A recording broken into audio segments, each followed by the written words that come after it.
Entonces, bienvenidos a todos.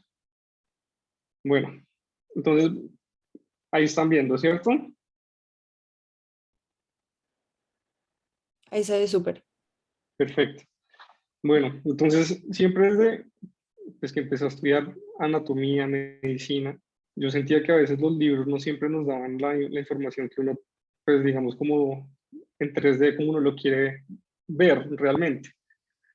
Entonces, digamos que me pareció muy chévere poder mostrarles mediante este método algunas partes de la anatomía del hombro.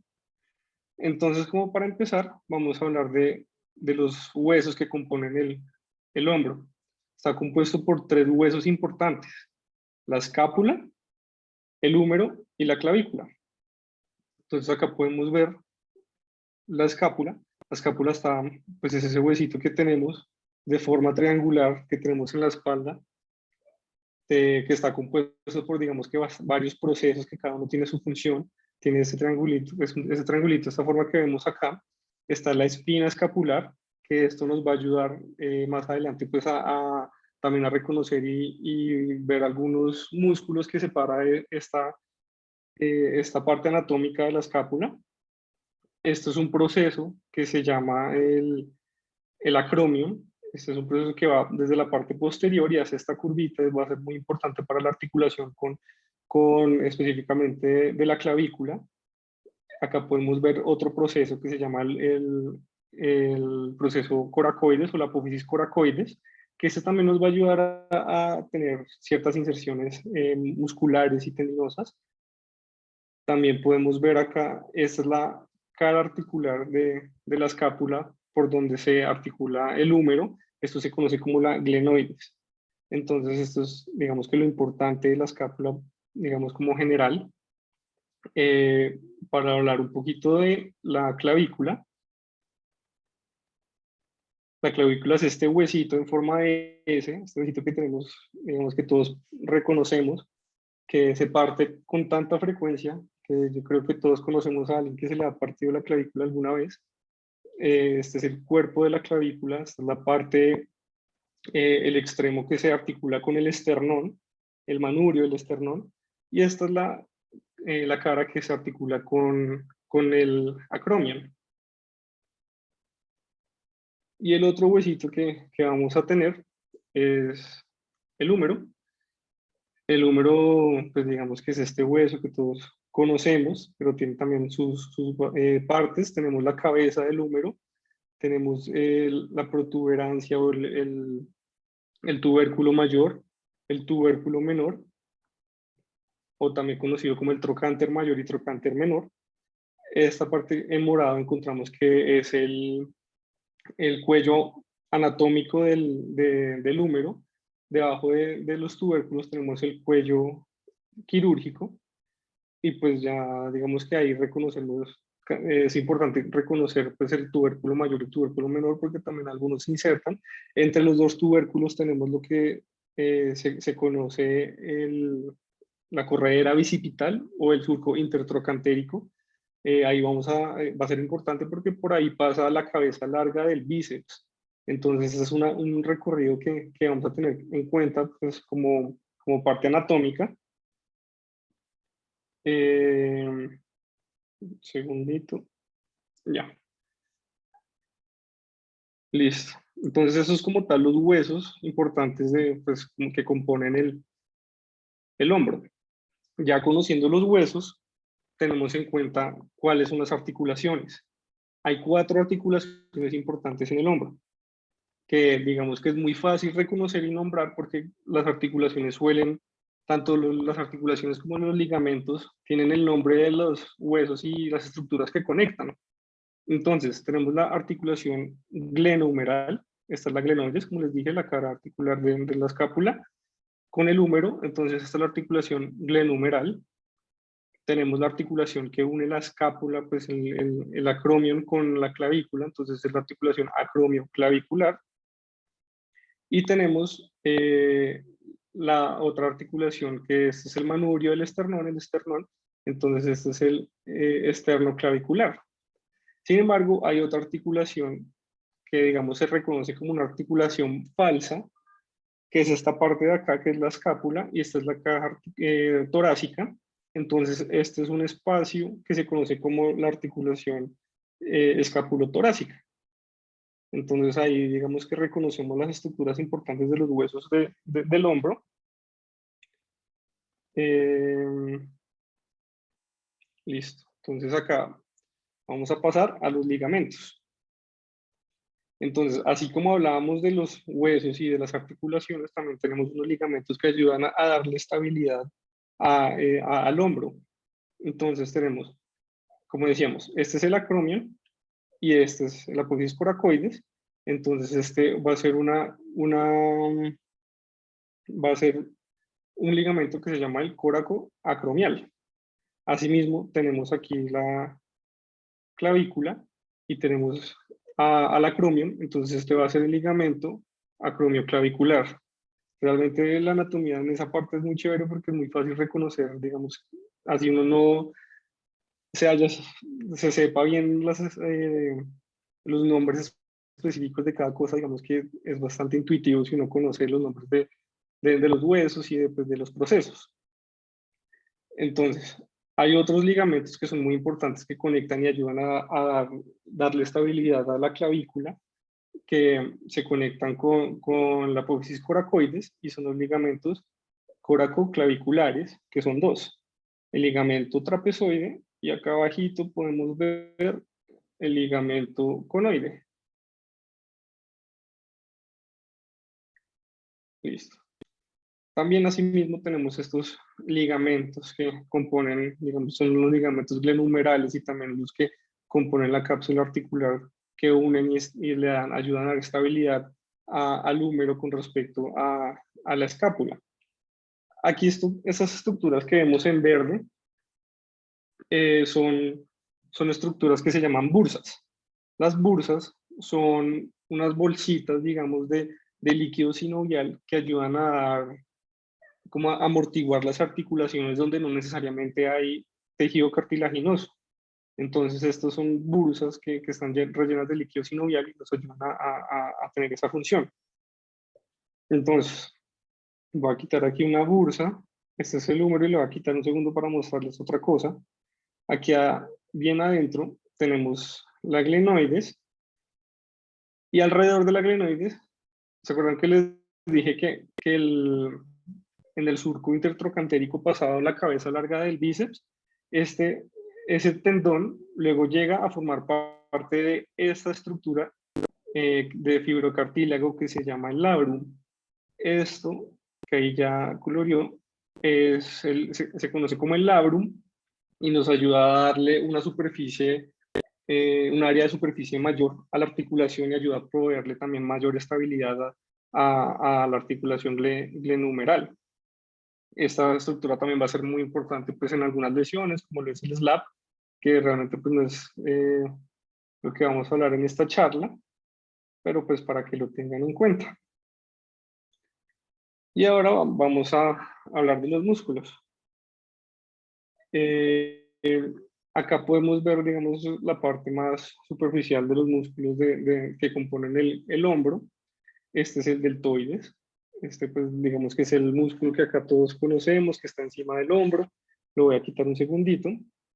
Este es el bíceps. Aquí está el tendón que les decía que pasaba entre los surcos intertrocantéricos del tubérculo mayor, el tubérculo menor. Y pasa por acá, bien al fondo, para formar parte del labrum. Vamos a quitarle un segundito. Y acá es donde me gustaría como detenerme. Voy a quitar acá, este es el coracobraquial, este es la apófisis coracoides que les decía, que se conecta al húmero. Y pues, como les decía, es muy fácil, pues, digamos, a veces entender eso porque pues el apófisis coracoides se pega acá y este se llama el coracobraquial. Entonces, pues vamos a quitar ese un segundito. Y tenemos los 4 músculos, los famosos músculos del manguito rotador, que son este. Primero, tenemos el músculo subescapular. Este es el músculo que está, digamos, debajo de la escápula. Subescapular, acá estamos viendo hacia anterior, o sea, la persona acá me estaría viendo a mí. Entonces, este es subescapular. Se inserta aquí en la tuberosidad menor. Aquí si volteamos a la persona y vemos la parte posterior, vamos a ver, digamos que acá está la espina escapular y este músculo está encima de la espina escapular. Entonces este músculo se llama el supraespinoso. Y este se inserta aquí en la tuberosidad mayor, en la parte más superior. Y esta, pues como les decimos, acá hay debajo de la espina, también hay otro músculo que está debajo, entonces se llama el infraespinoso, que ese también se inserta en el tubérculo mayor.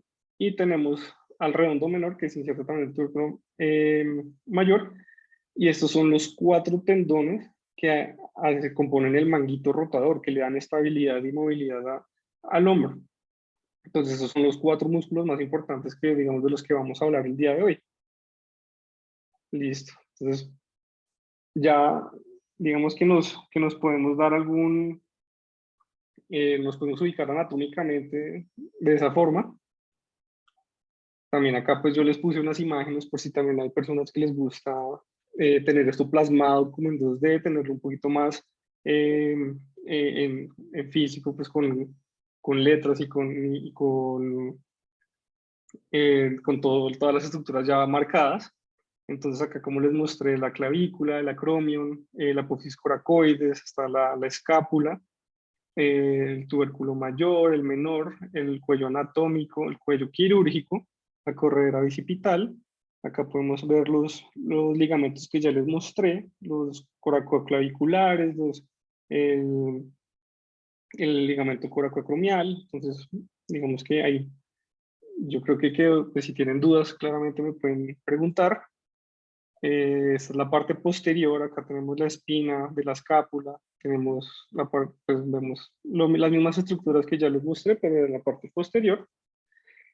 Y pues hablándoles un poquito sobre la irrigación del hombro, es importante tener en cuenta que la irrigación viene de la arteria subclavia pasa debajo de la clavícula, subclavia debajo de la clavícula, eh, pasa por acá y se vuelve la arteria axilar cuando pasa por la axila y empieza a botar ramas, pues digamos que después se vuelve la arteria braquial, pero es importante acá, me gustaría resaltar que esta bota una rama que irriga la cabeza del húmero, que se conoce como, y esta es de pronto la arteria más importante para la irrigación de la cabeza del húmero, que es la arteria humeral circunfleja anterior. Entonces, tener en cuenta eso, que es una estructura bastante importante para la irrigación del húmero. En cuanto a la inervación, eh, hay que tener en cuenta el famoso plejo braquial, que es ese complejo de nervios que pasan por los niveles cervicales, que está desde C5 hasta T1, y se van dividiendo para pues, inervar todo lo que es el miembro superior. Pero acá lo que me gustaría resaltar son de dónde salen los nervios que nos inervan al manguito rotador.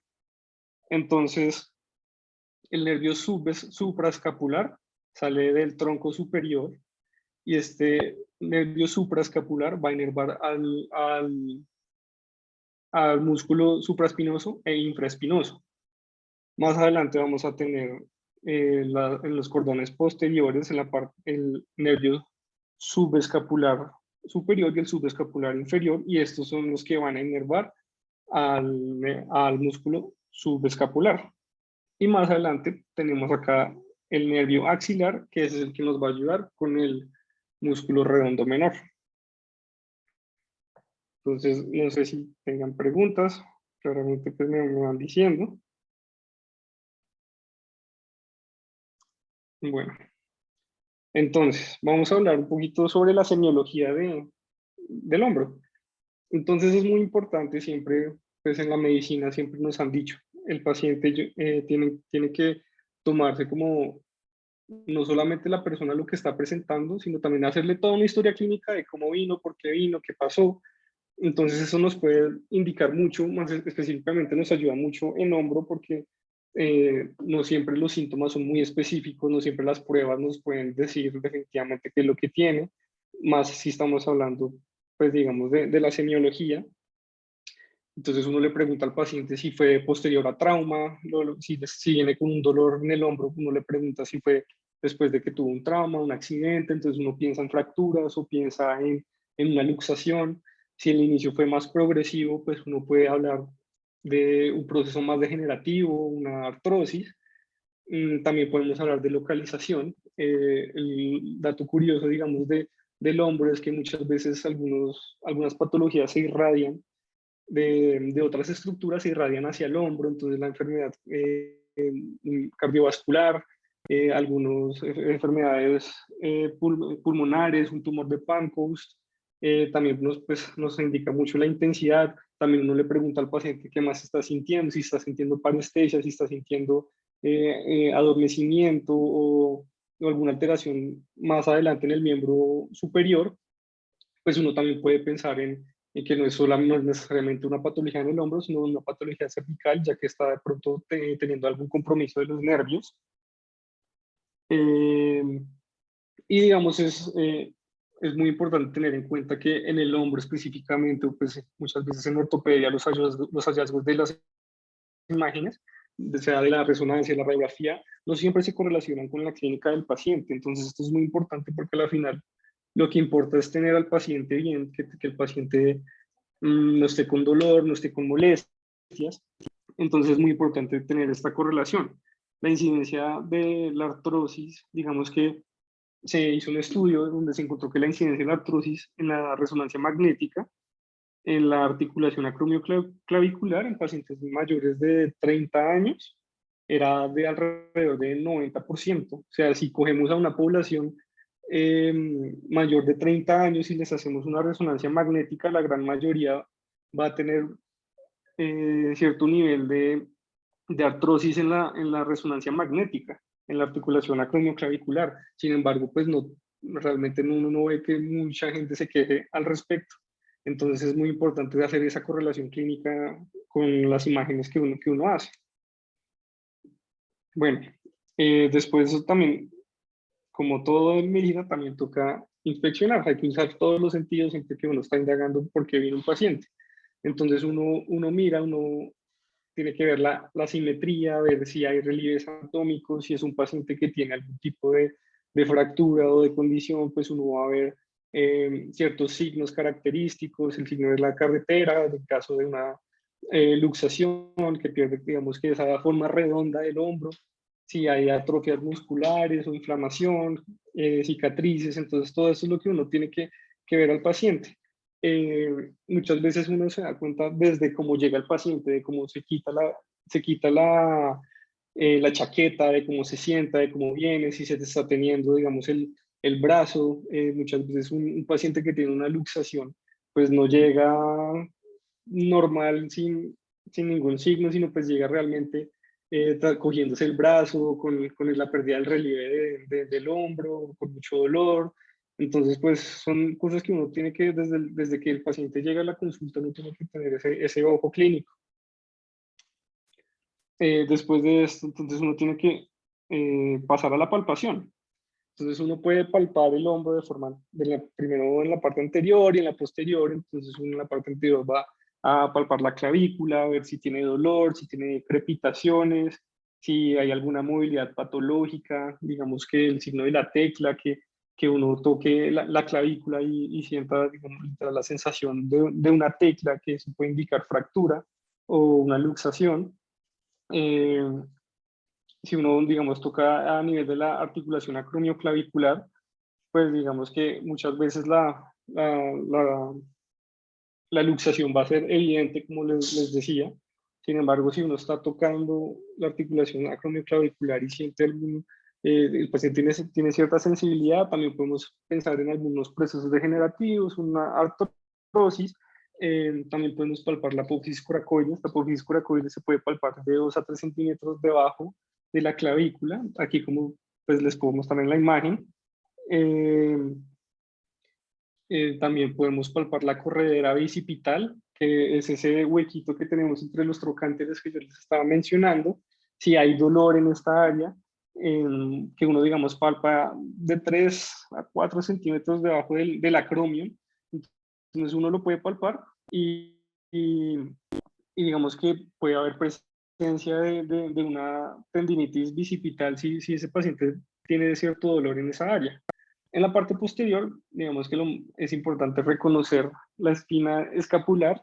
Ya a partir de la espina escapular uno empieza a tocar los músculos superiores a la espina, entonces el supraespinoso, entonces después uno baja al infraespinoso.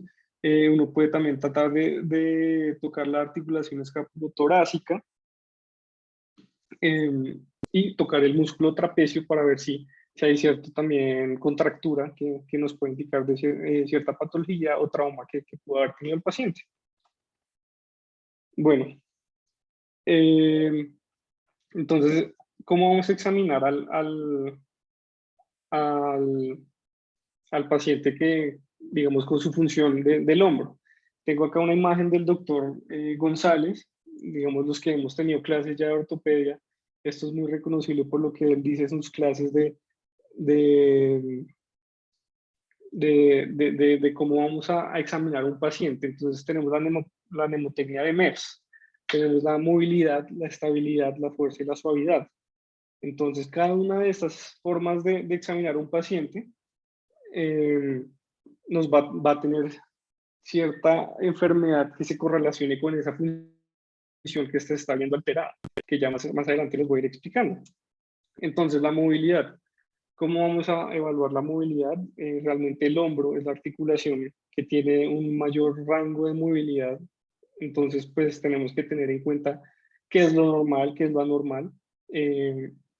Ahí, si uno va a tratar de hacer pedirle al paciente que mueva pues, su hombro, entonces uno tiene que tener en cuenta cada una de las esferas. Entonces, uno habla de abducción, digamos aquí en la imagen, podemos ver la abducción es como tal levantar el hombro y un hombro normal podría alcanzar una abducción de alrededor de 180 grados.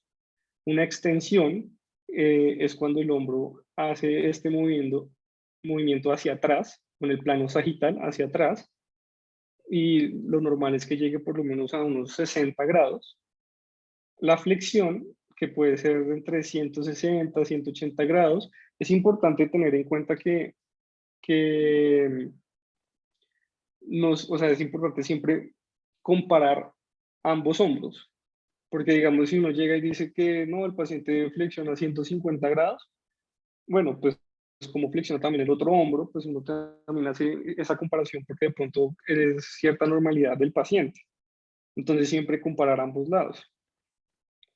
La rotación externa, digamos, es esta imagen que ven acá.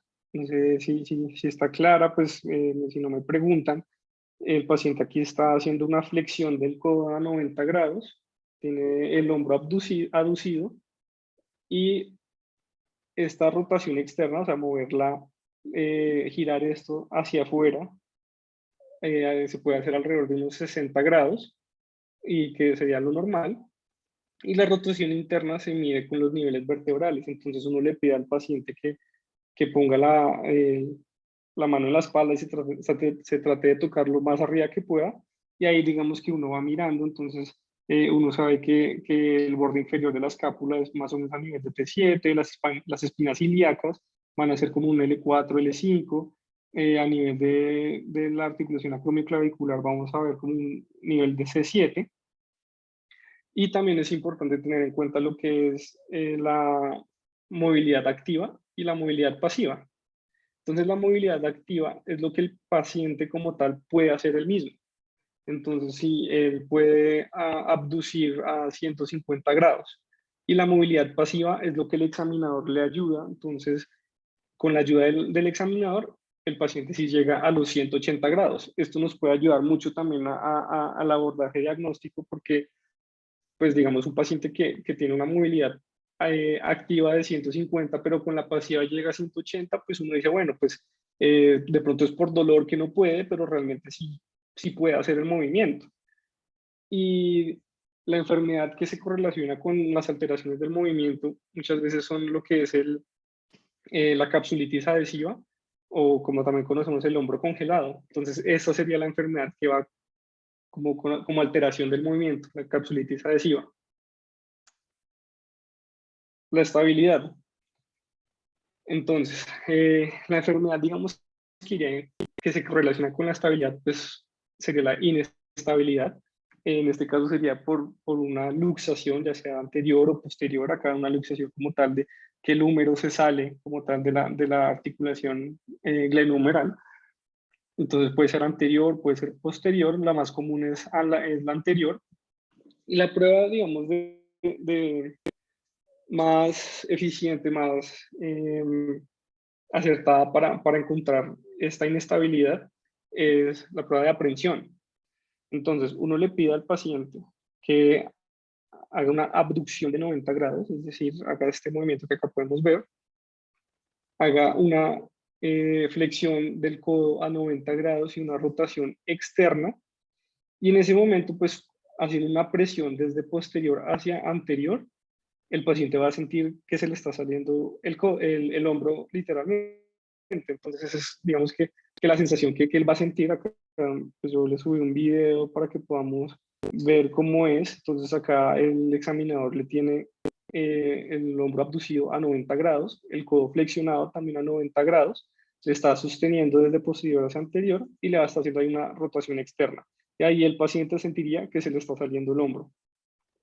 Y una forma de, digamos, de eh, confirmar esto es con la prueba de relocación. Entonces uno lo que hace es, al hacer estos movimientos, en vez de hacer una fuerza desde posterior hacia anterior, uno haría la fuerza contraria. El examinador pondría su mano desde anterior hacia posterior y el paciente en ese momento sentiría como una tranquilidad, una calma de que, bueno, ya no se le va a salir el hombro. Y si uno lo quiere confirmar aún más, uno le hace la prueba de sorpresa. Entonces, mientras uno le está teniendo ahí el hombro desde anterior hacia posterior, teniendo pues el paciente calmado, que ya siente que no se le va a salir, lo suelta haciéndole una rotación externa y ahí el paciente vuelve a sentir que se le va a salir. Entonces digamos que eso se llama la prueba de la sorpresa, entonces el paciente nuevamente siente esa sorpresa de que se le va a salir y pues son pruebas, digamos, muy específicas para evaluar la inestabilidad del hombro. Entonces, el movimiento se correlaciona, la enfermedad que afecta al movimiento sería una capsulitis adhesiva,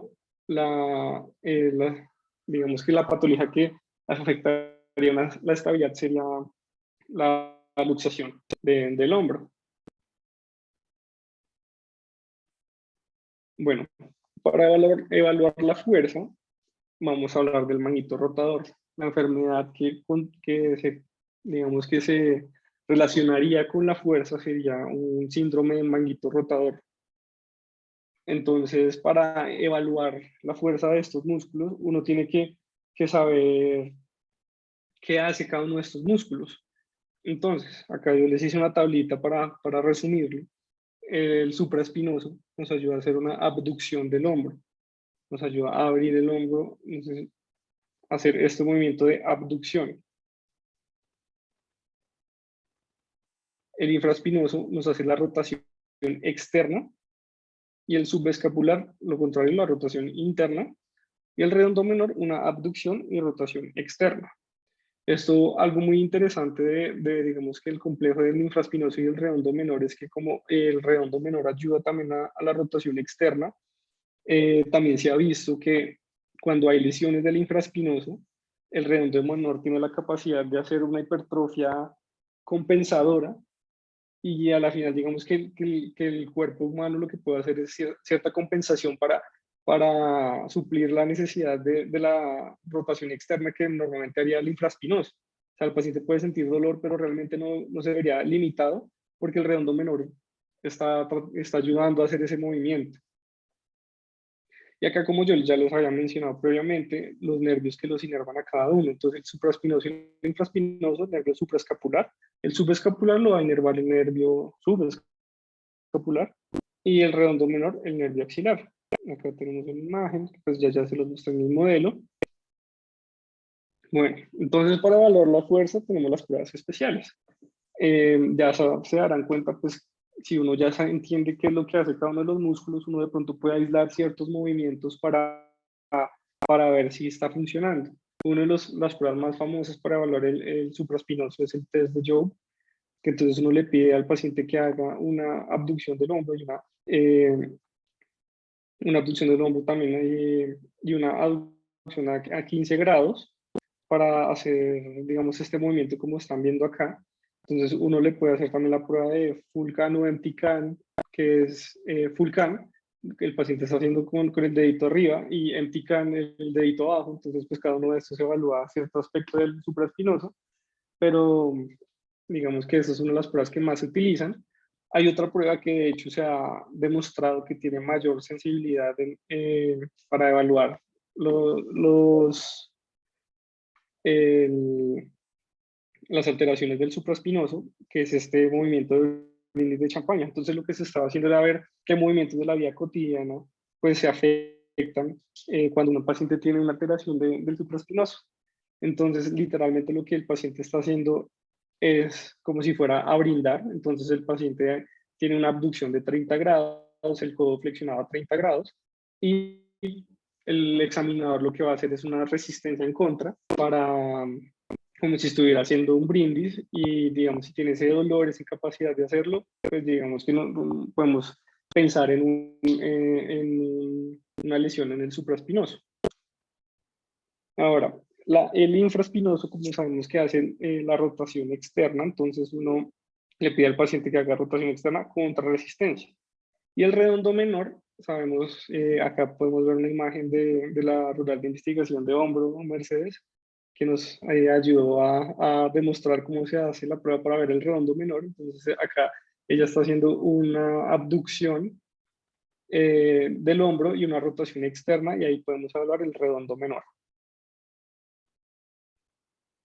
Y para el subescapular tenemos las pruebas del belly press y el lift off test de Gerber. Entonces, acá lo que es, como este músculo nos ayuda a hacer la rotación interna, entonces uno le pide al paciente que trate de hacer fuerza hacia, digamos, hacia hacia la barriga o pues, el belly press, y el examinador haría una fuerza en contra de ese movimiento. Y esta prueba de aquí abajo tiene un concepto muy similar, simplemente que el paciente estaría con el brazo hacia la espalda, entonces uno le trataría de hacer la fuerza, la contrarresistencia hacia anterior, mientras él trata de hacer una fuerza hacia posterior. Bueno, y entonces, como les decía, la enfermedad, digamos que afectaría la fuerza, en este caso sería un síndrome de manguito rotador. Y ya para concluir, vamos a evaluar la suavidad. La suavidad, si el paciente tiene crujidos, si le suena cuando mueve la articulación. Hay 5 sitios muy importantes que necesitan suavidad. Digamos que la traducción es de smoothness, pero digamos que yo creo que sí me entiende que se refiere, digamos, como que no esté crujiendo como tal la articulación. Y es importante tener en cuenta los 5 sitios que necesitan suavidad para que funcione el hombro, que es la articulación glenohumeral, la acromioclavicular, la esternoclavicular, el espacio escapulotorácico, que es la otra articulación que yo les había mencionado, y este es uno nuevo, el espacio húmero escapular, que es esa región que no como tal está, digamos que lo importante aquí son estas 3 articulaciones, porque estas 3 son las articulaciones que están compuestas por cartílago articular. Entonces, esa función nos ayudaría a ver qué tan bien está funcionando ese cartílago articular, si está habiendo mucho roce, y la patología que nos puede alterar ese roce entre el cartílago digamos, de la cabeza del húmero y la glenoide sería una patología degenerativa como una artrosis. Entonces, esa sería la enfermedad que nos afectaría la suavidad. Y eso, digamos que es un brochazo, digamos, bastante, eh, digamos que lo que les quería traer el día de hoy de semiología y de anatomía. No sé si tienen preguntas.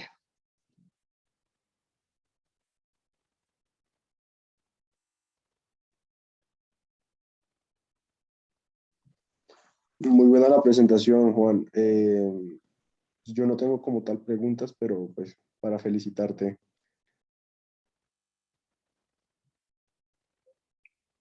Muchas gracias.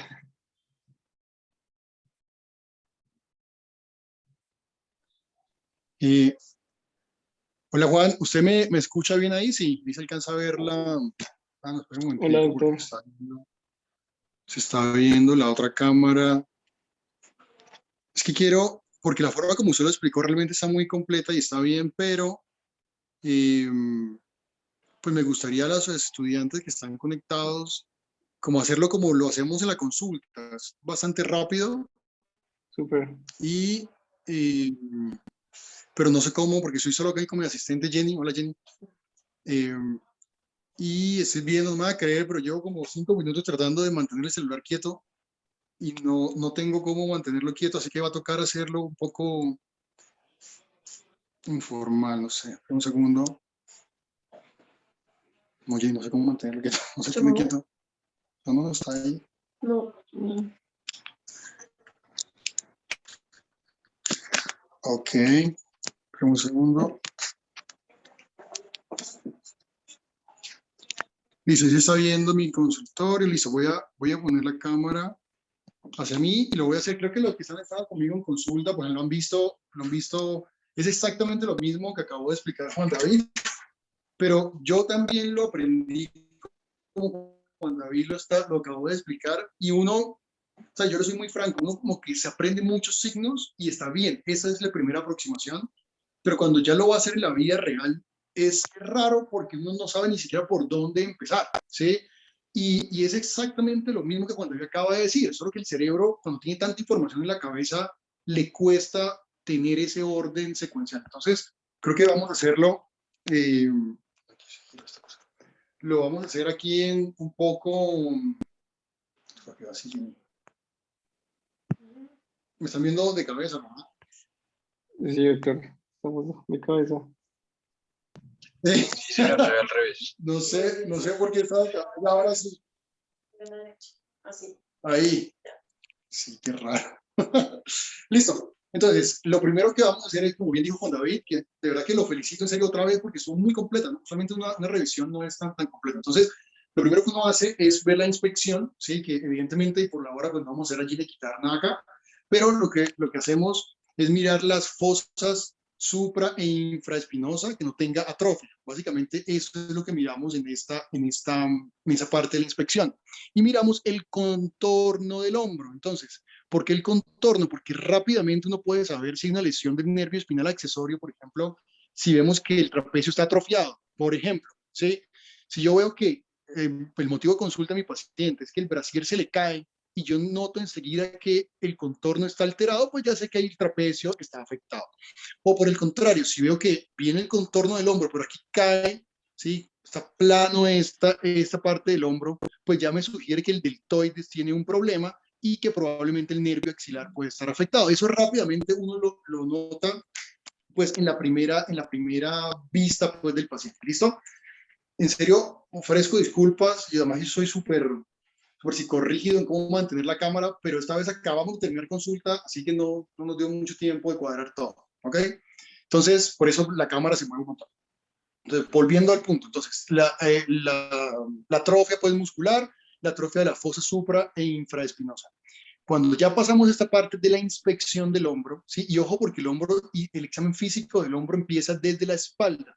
Si ustedes empiezan a examinar a su paciente, le dicen, oiga, bueno, ¿por qué viene? Y lo examinan de frente, probablemente ya el examen físico empezó mal. O sea, ya perdieron la mitad del diagnóstico. Entonces, siempre el examen físico empieza desde la parte posterior. Entonces, una vez que hacen la inspección, pues vamos a evaluar los músculos precisamente de la espalda. Todavía no nos vamos a meter en la articulación glenohumeral. Entonces, lo que pedimos al paciente que lleve los hombros hacia arriba, listo, hacia arriba, y le hacemos contrarresistencia y vemos la fuerza de ese trapecio, listo. Luego, hombros hacia atrás y estamos evaluando los romboides y el elevador de la escápula. Y luego, hombros hacia adelante y estamos evaluando la protracción de la escápula. Y en ese hombro hacia adelante, pues colocamos nuestra mano para hacer contrarresistencia y ver si el cerrato anterior está débil o no. Entonces, fíjense cómo aquí estamos evaluando el movimiento de la escápula, ojo acá porque estamos en la parte de la escápula, la movilidad de la escápula, y al mismo tiempo estamos viendo la fuerza pues, de los músculos periescapulares, ¿ok? Entonces, ya tenemos esto, la escápula resuelta, pasamos a evaluar la movilidad, ahora sí, del hombro como tal, de la glenohumeral. Entonces, por favor se le dice que estire los codos y levante los brazos, todo para arriba. Y al principio es el movimiento activo, como bien lo dijo Juan David, movimiento activo. Pero después de que se hace el movimiento activo, pues completamos el movimiento pasivo de cada hombro. Entonces, esta parte, ¿por qué es importante? Porque si el paciente levanta los brazos hasta aquí, levanta los dos brazos hasta aquí, hasta ahí, parece que los levanta bien. Si uno le pregunta a alguien, levante los brazos y se encuentra con esto, parece que está bien, pero resulta que este brazo no levanta más y el otro brazo sí levanta más en el movimiento pasivo. Automáticamente ya tenemos un diagnóstico en esta fase del examen físico. Entonces, elevación. Después de la elevación activa y pasiva, viene la rotación interna y externa. Entonces, codos pegados acá al cuerpo, ¿sí? Y se le pide al paciente, de hecho, la visión es esta que uno tiene.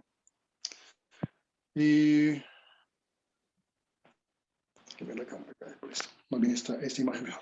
Entonces, esa es la visión del examinador, esa es la visión mía, pues todo el tiempo. Entonces, lo que uno hace es que codos pegados al cuerpo y se le pide que haga rotación externa, primero activo, igual en los dos brazos, los dos hombros, primero activo, y luego se completa el movimiento pasivo.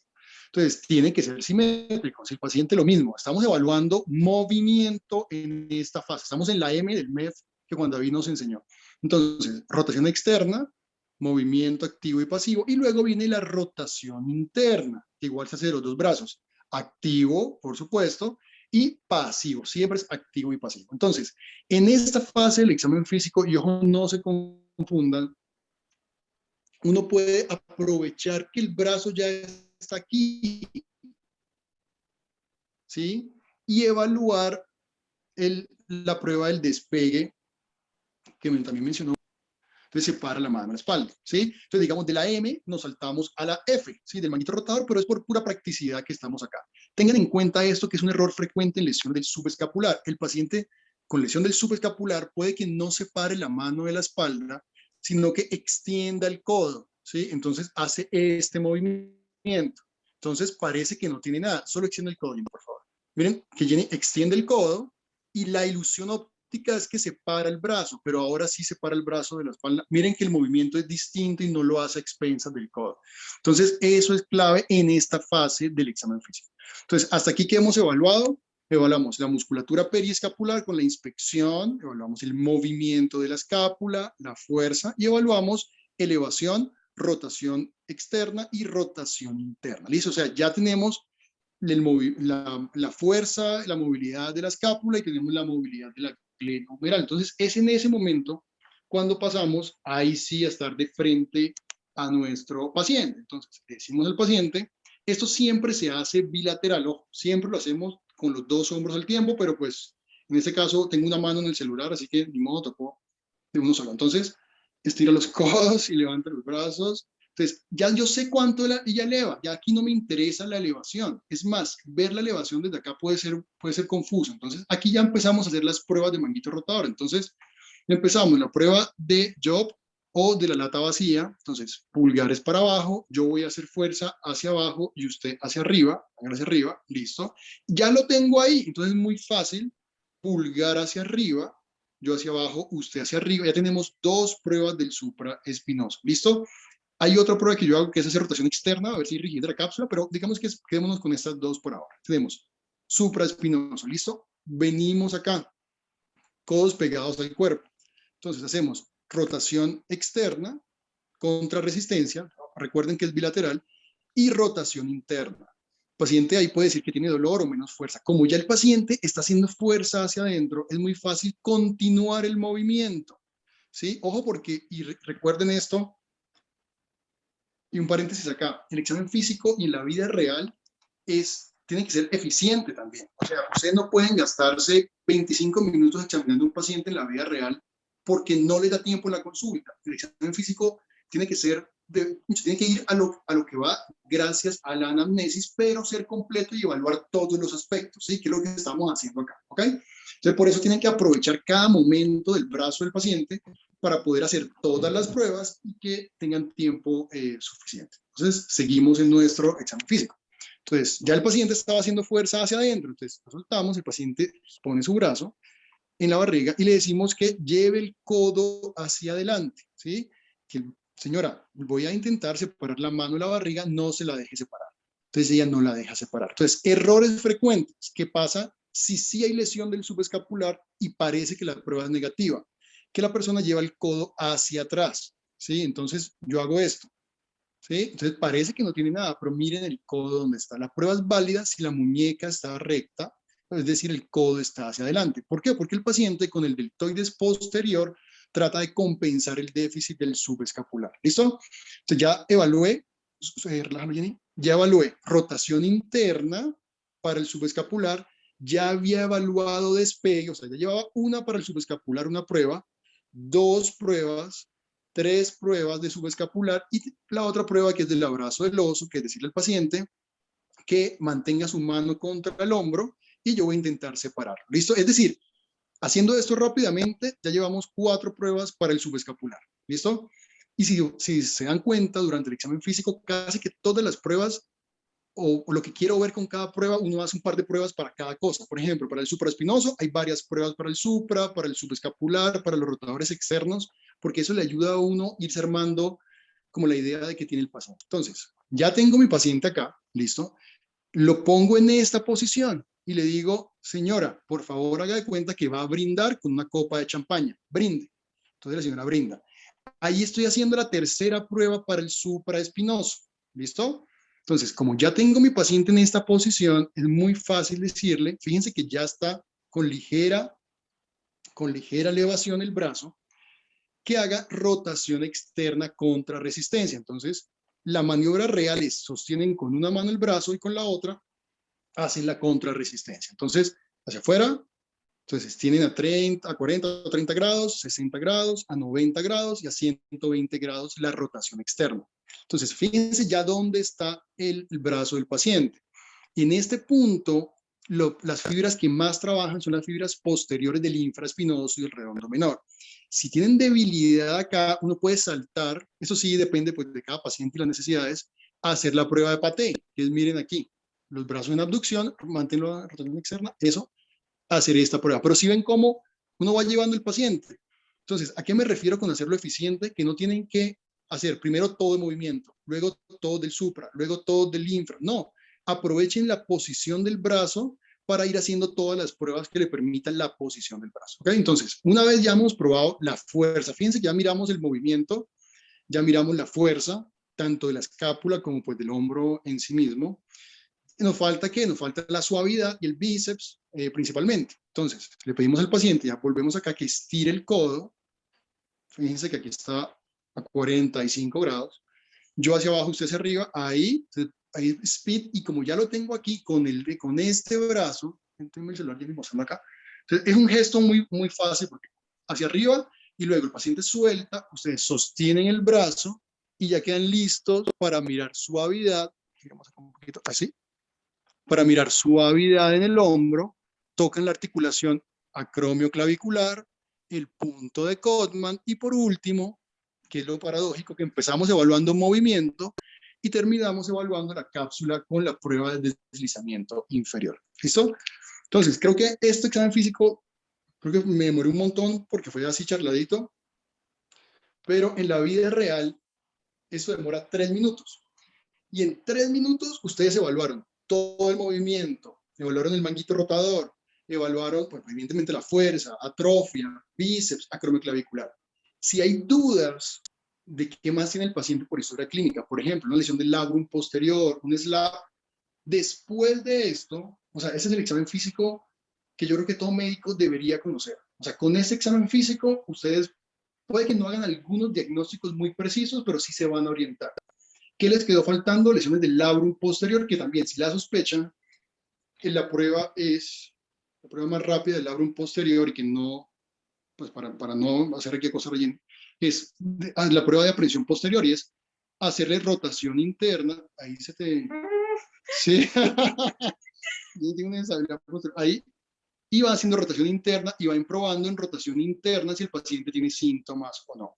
Y la prueba para ver el SLAP, si sospechan un SLAP, lo que hay que hacer es con el paciente acostado, no vamos a acostar a Jenny porque me pidió que no lo hiciera, entonces con el paciente acostado, ustedes hacen rotación externa, imagínense que ya está acostada con este hombro en el borde de la mesa, acostada, hacen rotación externa, lo que dé el hombro, nada más, hacen extensión lo que dé el hombro y hacen este movimiento con el paciente acostado. Y el dolor pues debe aparecer aquí entre 60 y 120 grados. Esas son como las dos pruebas que no tienen que ver con luxación de hombro, pero que les quedó faltando de ese examen físico general. Listo, gracias, Jenny. Entonces, Juan David, muchas gracias por la oportunidad de explicar esto, porque yo lo siento, cuando yo aprendí semiología de hombro fue así, son muchas pruebas y organizarlo en la vida real no es tan fácil. Espero que con este orden haya sido un poco más fácil esta organización de todas las pruebas que usted nos enseñó y lo hizo muy bien, muchas gracias. Muy completa la revisión, lo felicito.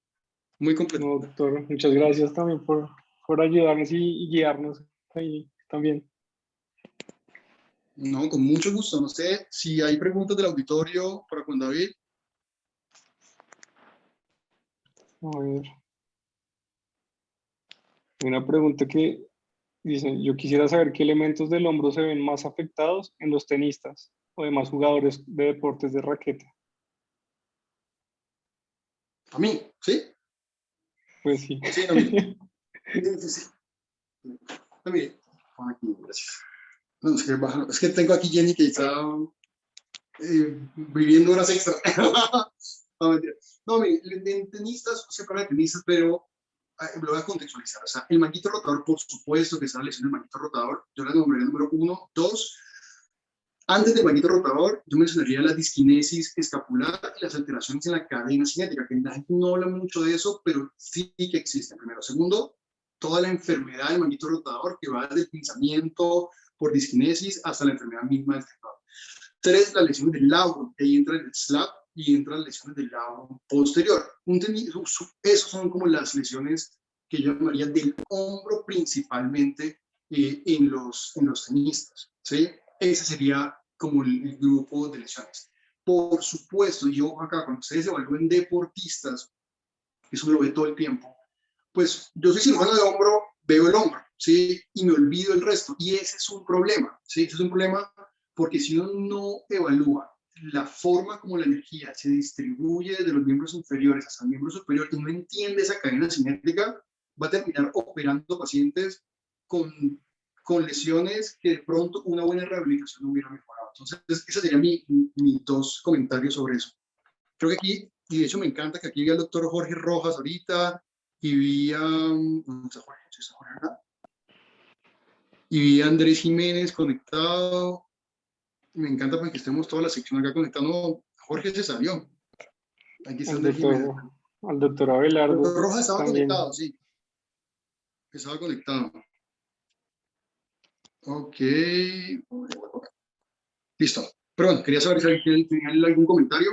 Pero esa sería mi respuesta para usted, para no entrar en detalles pues ya de lesiones específicas. Yo podría hablar del pinzamiento interno, del déficit de rotación interna glenohumeral, de las variantes de SLAP, ¿sí? Porque no dice SLAP por la sigla, pero SLAP hay básicos 4 y hay hasta 9 variantes de este SLAP. Entonces ya uno empieza a ir delgadito en esto por esa pregunta. Entonces yo mi resumen o mi respuesta resumida sería la que cuando